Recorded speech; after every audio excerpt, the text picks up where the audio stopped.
pertama itu persaingan antara perusahaan sejenis.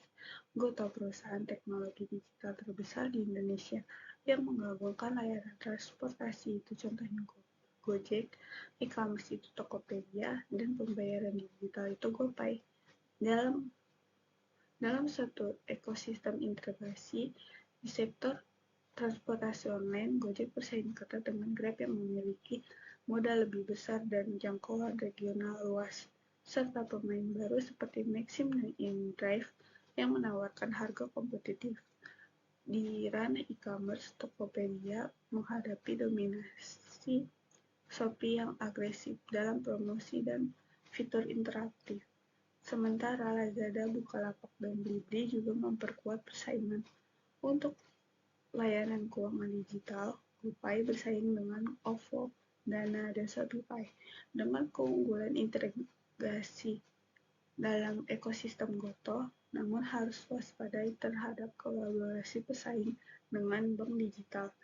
Keunggulan Gotoh terletak pada integrasi layanan untuk menciptakan pengalaman pengguna yang mulus, dukungan kuat dari mitra lokal, namun untuk mempertahankan posisi pemimpin pasar, Gotoh harus berinovasi, meningkatkan efisiensi operasional, memanfaatkan data pengguna, dan menjalin kolaborasi integrasi dengan mitra eksternal. Megger, Gojek, dan Tokopedia telah memperkuat skala usaha sinergi, memberikan kontribusi signifikan terhadap pengembangan ekonomi digital Indonesia dan memperdayakan UMKM. Selanjutnya ada ancaman pendatang baru. Yang pertama, persaingan harga. Pendatang baru dapat memasuki pasar dengan menawarkan harga yang jauh lebih rendah untuk menarik pelanggan, terutama jika Gojek memiliki basis pelanggan yang luas tapi tidak memiliki loyalitas yang kuat. Yang kedua, inovasi layanan. Pesaing baru dapat menghadirkan fitur-fitur baru atau layanan yang lebih baik seperti yang pernah dilakukan oleh Uber dan Grab. Yang ketiga, perubahan regulasi. Peraturan pemerintah yang berubah dapat mempengaruhi cara Gojek beroperasi dan dapat memberikan keuntungan bagi pesaing baru yang lebih fleksibel dalam beradaptasi. Yang keempat, perubahan preferensi pelanggan. Pelanggan mungkin memiliki preferensi yang berbeda dan dapat beralih ke pesaing baru jika Gojek tidak dapat memenuhi kebutuhan mereka. Peluang pendatang baru dapat memanfaatkan teknologi baru seperti kecerdasan buatan AI untuk meningkatkan efisiensi dan kualitas layanan mereka yang mungkin sulit untuk Gojek lakukan dengan cepat. Selanjutnya ada indikator ancaman pendatang baru. Yang pertama, ancaman dari segmen ride-hailing. Gojek menghadapi ancaman sedang dari pemain baru dalam sektor ride-hailing. Meskipun Gojek adalah pemimpin pasar di Indonesia, pemain baru seperti Maxim dan InDrive berusaha menawarkan tarif yang lebih murah dan memiliki keunggulan dengan model penawaran harga yang fleksibel yang dapat menarik konsumen yang sensitif terhadap harga. Yang kedua, ancaman dari segmen pengiriman makanan atau GoFood. Shopee Food adalah contoh pendatang baru yang sangat kompetitif dalam sektor pengiriman makanan. Dengan modal besar dari Shopee, Shopee Food menawarkan berbagai promosi yang menarik untuk pengguna dan restoran.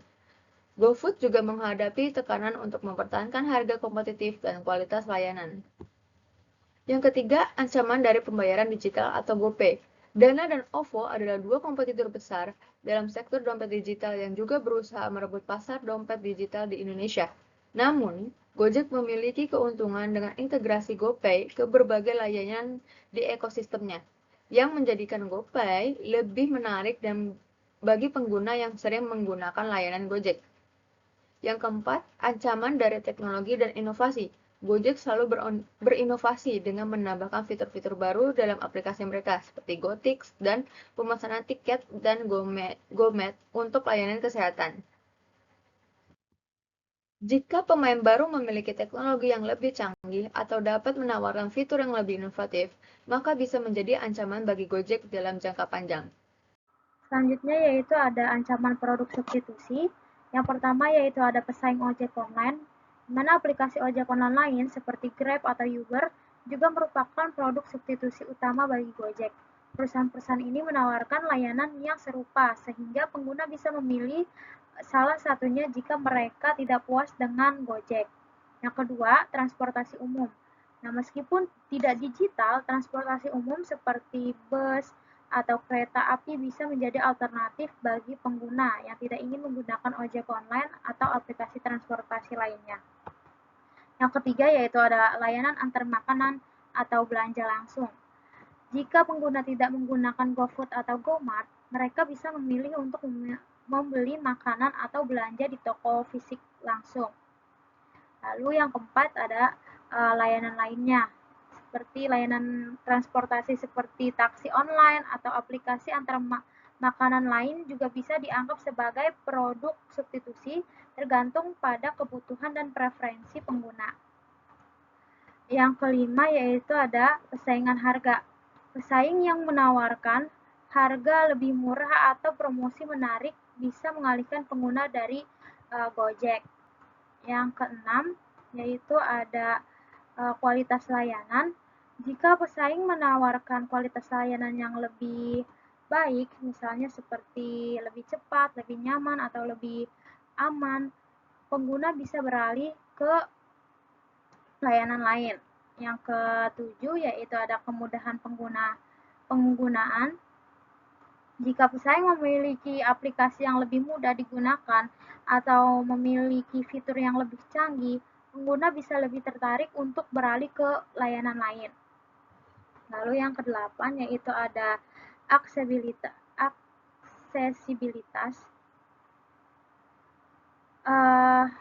Jika pesaing memiliki jangkauan layanan yang lebih luas atau lebih mudah diakses di berbagai wilayah, pengguna bisa memilih mereka. Nah, maka dari itu, dari hal-hal seperti tadi yang disebutkan, Gojek harus tetap tampil berbeda dan unik dibandingkan pesaing atau layanan lainnya seperti Grab, Maxim, dan lain-lain, karena konsumen sangat mudah untuk beralih ke layanan lain yang menawarkan seperti promo atau layanan yang lebih menarik.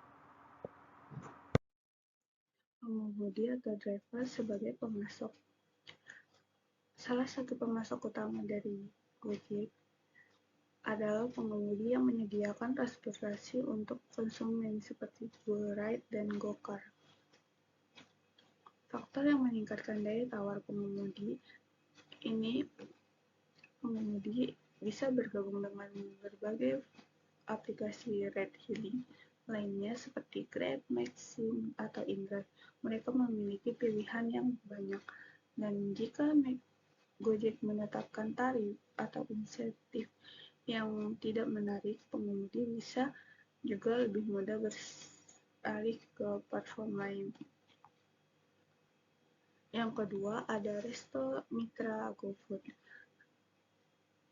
Resto Mitra yang menyediakan makanan untuk melayankan GoFood juga berperan sebagai pemasok utama dalam ekosistem Gojek.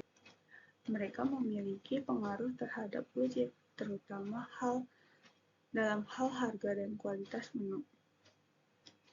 Faktor yang meningkatkan daya tawar restoran, alternatif platform.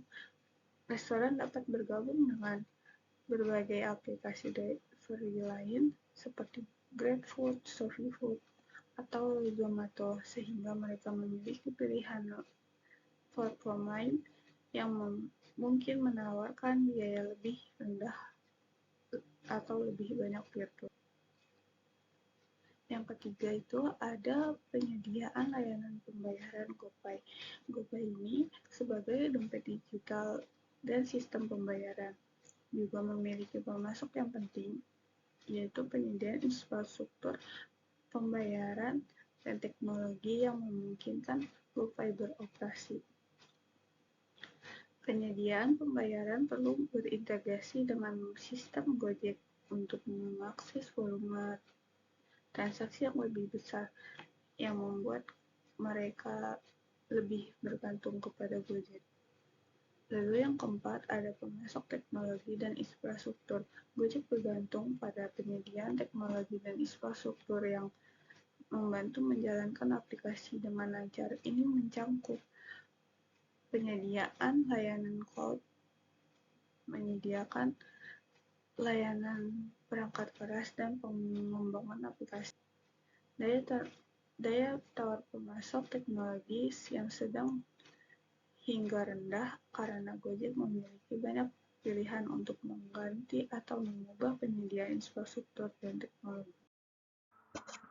Selanjutnya yaitu ada daya tawar pembeli, di mana yang pertama yaitu ada kemampuan untuk menawar tarif.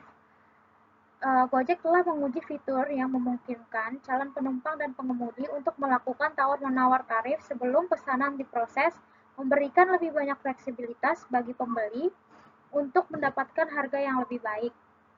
Yang kedua yaitu ada alternatif layanan. Pembeli Gojek memiliki pilihan lain seperti layanan transportasi lain atau transportasi umum yang dapat meningkatkan daya tawar mereka untuk meminta harga yang lebih kompetitif atau kualitas layanan yang lebih baik. Yang ketiga yaitu ada rating dan kualitas layanan.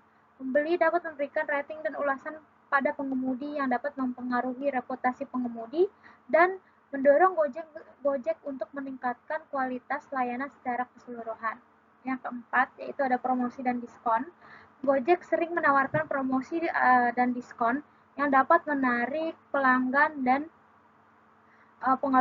mendorong mereka untuk menggunakan layanan Gojek. Yang kelima yaitu ada kemudahan pemesanan. Kemudahan pemesanan dan pembayaran yang ditawarkan Gojek dapat menjadi faktor penentu bagi pembeli dalam memilih layanan transportasi online. Lalu yang terakhir ada peluang dan ancaman lingkungan ekonomi.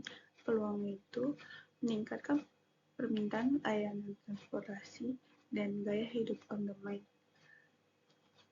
mendukung adopsi GoPay dan ekosistem Gojek lainnya, membuka peluang ekspansi mitra driver dan layanan mikro. Ancamannya itu ada inflasi dan kenaikan BBM. Lalu yang kedua itu ada ketidakstabilan ekonomi global. Lalu yang kedua ada lingkungan teknologi. Peluangnya itu dari kemajuan teknologi AI dan big data, kemungkinan personalisasi layanan, efisiensi logistik, dan peningkatan pengalaman pengguna.